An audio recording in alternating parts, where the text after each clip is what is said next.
Hello বন্ধুরা, কেমন আছেন সবাই? আশা করি সবাই ভালো আছেন। তো আজকে আমি দেখাবো আপনাদেরকে ফেসবুকে রিলস ভিডিও কিভাবে আপলোড করতে হয়। এর জন্য আপনাকে যা করতে হবে, সর্বপ্রথম ফেসবুক অ্যাপসের ভিতরে প্রবেশ করতে হবে। ফেসবুকে অ্যাপসের ভিতরে প্রবেশ করার পরে এরপর আপনার ফেসবুক পেজটি সিলেক্ট করে দিতে হবে। তো আমার ফেসবুক পেজটি সিলেক্ট করা আছে। তো ফেসবুক পেজটি সিলেক্ট করে দেওয়ার পরে রিলস অনেকভাবেই আপলোড করা যায়। তো খুব সহজ পদ্ধতিতে কিভাবে রিলস ভিডিও আপলোড করতে হয় সেটা দেখাবো। এর জন্য আপনাকে সর্বপ্রথম যে কাজটি করতে হবে, এই প্লাস বাটন আছে, এখানে ক্লিক করতে হবে। তো প্লাস বাটনে ক্লিক করার পরে এখানে রিলস লেখা রয়েছে, এখানে ক্লিক করবেন। এরপর আপনার যে রিলস ভিডিওটা আপলোড করবেন সেটা সিলেক্ট করে দিবেন। অবশ্যই যেন 90 সেকেন্ডের ভিতরে হয়, তাহলে সবচেয়ে ভালো হয়। আমি রিলস ভিডিওটা সিলেক্ট করে দিয়েছি। এরপরে এখানে কতগুলো অপশন এসেছে। একটা হচ্ছে audio, text, effect, sticker, save. যদি আপনার অডিও অ্যাড করতে হয় তাহলে আপনি অডিও অ্যাড করে দিবেন। যদি আপনার টেক্সট প্রয়োজন হয় আপনি টেক্সট অ্যাড করে দিবেন। আপনি যদি ইফেক্ট প্রয়োজন হয় ইফেক্ট অ্যাড করে দিবেন। স্টিকার প্রয়োজন হলে স্টিকার অ্যাড করে দিবেন। সেভ করতে চাইলে যে এই ভিডিওটা আমি পরে আপলোড করবো, সেভ করে রাখবো, তাহলে এটা আপলোড করে দিতে পারেন। তো আমি এখানে শুধুমাত্র একটি টেক্সট অ্যাড করব, এই জন্য আমি টেক্সটটা অ্যাড করছি। এটা একটা নদীর পাড়ের দৃশ্য, তাই এর জন্য আমি নদীর পাড়ে লিখে দিলাম। লিখে এখানে আমি টেনে এই টেক্সটটা উপরে দিয়ে দিলাম। এরপরে নেক্সটে গেলাম। নেক্সটে যাওয়ার পরে এরকম ইন্টারফেস এসেছে। আপনি সর্বপ্রথম যে কাজটা করবেন, আপনার থাম্বনেলটা সিলেক্ট করে দিবেন। এর জন্য এখানে ক্লিক করবেন। ক্লিক করে দেওয়ার পরে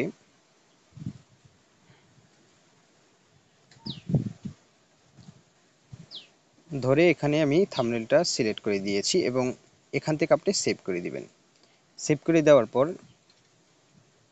আপনি একটা টাইটেল লিখবেন ছোটখাটো।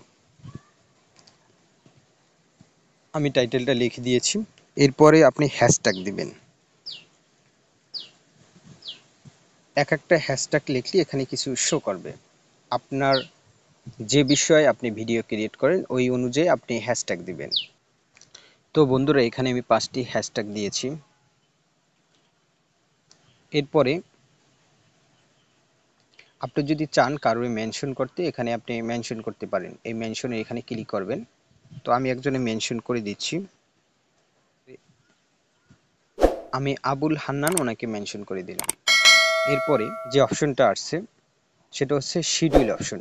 এটা একটু পরে আমি দেখাবো আপনাদেরকে। এরপর হচ্ছে অ্যাড এ পোল, এটা ততটা বেশি গুরুত্ব না। তারপর যে অপশনটা রয়েছে শেয়ার টু ইউর স্টোরি, যদি আপনি মনে চায় আপনি অন করে দিবেন, আর যদি মনে না চায় এটা অফ করে দিবেন। তো আমি অফ করে দিয়েছি। তারপর ট্যাগ, পিপল, লোকেশন, যদি বাংলা ভাষাভাষী হয় অবশ্যই এটা এশিয়া দেওয়ার চেষ্টা করবেন। এখানে শুধুমাত্র এশিয়া দিয়ে দিবেন। এশিয়া দিয়ে সিলেক্ট করে দিবেন। এই যে নিচে লেখা আছে এশিয়া, এটার উপর ক্লিক করবেন, ব্যাস এশিয়া। যদিও আমার কন্টেন্টগুলো বাংলা ভাষাভাষী, এর জন্য আমি এশিয়া সিলেক্ট করে দিয়েছি।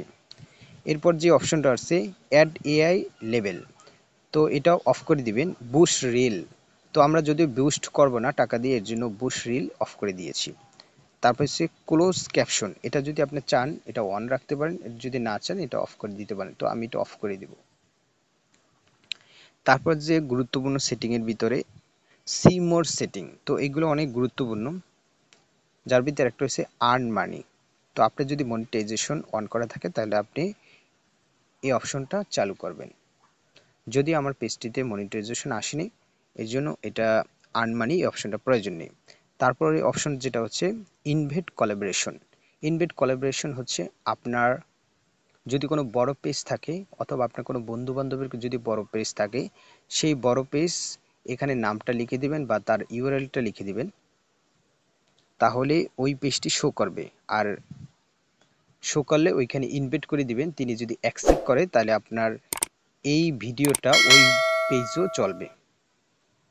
তারপর যে অপশনটা রয়েছে এটা খুব গুরুত্বপূর্ণ, এটা হচ্ছে থাম্বনেল। বলতে পারেন এর আগে তো থাম্বনেল অ্যাড করেছি, এখন কি থাম্বনেল অ্যাড করতে হবে? এর থাম্বনেল অ্যাড করতে হবে দেখানোর স্বার্থে এটা দেখালাম যে থাম্বনেল ওখানে এবং এখানে উভয় অ্যাড করা যায়। এবি টেস্ট এটাও গুরুত্বপূর্ণ একটি অপশন। তো এবি টেস্টে যাওয়ার পরে কভার টেস্টে যাবেন। এখানে মানে এটা একটা থাম্বনেল, এখানে আপনি অনেকগুলো থাম্বনেল অ্যাড করতে পারবেন, সর্বোচ্চ 4টা। তো এখানে একটা থাম্বনেল অ্যাড করা আছে, তারপর এখানে প্লাস বাটনে ক্লিক করবেন, আরেকটা থাম্বনেল অ্যাড হবে, আবার প্লাস বাটনে ক্লিক করবেন, আরেকটা থাম্বনেল অ্যাড হবে, তারপর এখানে সেভ করে দিবেন, ব্যাস যথেষ্ট। আমি যদিও থাম্বনেল অ্যাড করব না, এর জন্য ডিসকাস করে দিলাম। তো বন্ধুরা এরপর যে অপশনটা রয়েছে লেখা আছে শেয়ার টু গ্রুপ। তো এই অপশনটা খুবই গুরুত্বপূর্ণ। বন্ধুরা শিডিউল চালু করলে শেয়ার টু গ্রুপ চালু হবে না। তো শেয়ার টু গ্রুপ এখানে দেখিয়েছি চালু করা যায়, কিন্তু শিডিউল ওইখানে অফ হয়ে যায়, আর শিডিউল অফ করলে এখানে শেয়ার টু গ্রুপ চালু করা যায়। টাইটেল এবং ট্যাগ উভয় কপি করে দিবেন, কপি করে শেয়ার টু গ্রুপে আসবেন, তারপরে একটা সিলেক্ট করবেন, সিলেক্ট করার পরে এখানে পেস্ট করে দিবেন, তারপরে সেভ করে দিবেন। আবার দ্বিতীয় নাম্বার এটার উপর ক্লিক করবেন, এখানে পেস্ট করবেন, এরপর সেভ করে দিবেন। জাস্ট প্রত্যেকটা একই ধরনের, পেস্ট সেভ, সেভ করার পরে দেওয়ার পরে এখানে আবার সেভ করে দিবেন। তাহলে বন্ধুরা এখানে 3টা গ্রুপে আপনি আপনার রিলসটা শেয়ার হয়ে যাবে। আর এই রিলস ভিডিও সর্বোচ্চ 3টা গ্রুপে শেয়ার করা যায়, এর বেশি করা যায় না। তো বন্ধুরা এরপরে যে অপশনটা দেখাবো সেটা হচ্ছে শিডিউল অপশন। এই অপশনে যাবেন, এই অপশনে যাওয়ার পরে যদি আপনি পোস্টটা এখন করে দেন তাহলে পোস্ট নাও এখানে ক্লিক করবেন, আর যদি এখন এটা পোস্ট না করেন তাহলে শিডিউল ফর লেটার এখানে ক্লিক করবেন, আর প্রথম আপনি তারিখটা সিলেক্ট করবেন, তারপর ঘন্টাটা সিলেক্ট করবেন, তারপর মিনিটটা সিলেক্ট করে দিবেন, এটা এএম হবে না পিএম হবে এটাও সিলেক্ট করে দিবেন। ব্যাস সিলেক্ট করে দেওয়ার পর জাস্ট এখানে সেভ করে দিবেন, তাহলে আপনার শিডিউল হয়ে যাবে। তো আমি শিডিউল করব না, এখানে এর জন্য সেভ করে দিলাম। তো সেভ করে দেওয়ার পরে এখানে আপনি শেয়ার নাও ক্লিক করবেন। তো বন্ধুরা শেয়ার নাও ক্লিক করার পরে এই উপরে দেখবেন আপলোডিং পোস্ট এই লেখা এসেছে। তারপর আপনার পেজে গিয়ে দেখবেন এটা কি অবশ্যই আপলোড হয়েছে কিনা, এর জন্য পেজে একটা রিফ্রেশ দিবেন। তো বন্ধুরা দেখতে পাচ্ছেন আমার এই ভিডিওটা পেজে আপলোড হয়েছে এবং 3টা যে গ্রুপে শেয়ার করেছিলাম এবং 3টা গ্রুপে শেয়ার হয়েছে। তো বন্ধুরা এভাবে রিলস ভিডিও শেয়ার করতে হয়, ভিডিও আপলোড করতে হয়। আমাদের এই ইউটিউব চ্যানেলটিতে ইউটিউব বিষয় ভিডিও এবং ফেসবুক বিষয় ভিডিও এবং টেক রিলেটেড ভিডিও আপলোড করা হয়। তো ভালো লাগলে আমাদের এই চ্যানেলটি অবশ্যই সাবস্ক্রাইব করবেন। ভালো থাকুন, সুস্থ থাকুন।